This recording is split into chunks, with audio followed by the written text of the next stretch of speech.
खानपुर महर मां अवां सां सचाई न्यूज़ जे नुमाइंदे मीर मंठार चने जी रिपोर्ट शेयर कंदा हलूं त खानपुर महर वासी पसंद जी शादी कंदड़ जोड़े तहफ़ुज़ जी अपील करे छॾी आहे।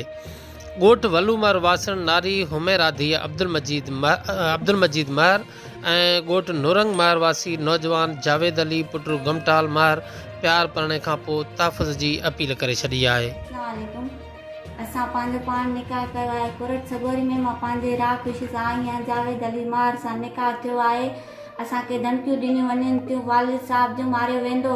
असां पंहिंजे राह ख़ुशी सां आया आहियूं। उनजा पुट बि असांखे पंहिंजा ॿाहिरि धमकियूं ॾिनियूं वञनि थियूं। अब्दुल जब्बार महर बि असांखे धमकियूं ॾिनियूं वञनि थियूं, मारियो वेंदो। असां पंहिंजे राह ख़ुशी सां पंहिंजे पसंदि जो प्यार जो पनो कयो आहे। कासिम आलिम उमैद अली बख्शली इन्हनि धमकियूं ॾिनियूं आहिनि। उन्हनि जा पुट बि असांखे धमकियूं ॾिनियूं वञियूं आहिनि, मारियो वेंदो। असांजे मथां फेरिंग थी हुई, असां निकिरी आया आहियूं। मारण जूं असांखे धमकियूं ॾिनियूं। असां पंहिंजे राज ख़ुशी सां आया आहियूं। तासब करनि था असां सां, असां पंहिंजी पसंदि जो प्यार जो परणो कयो आहे।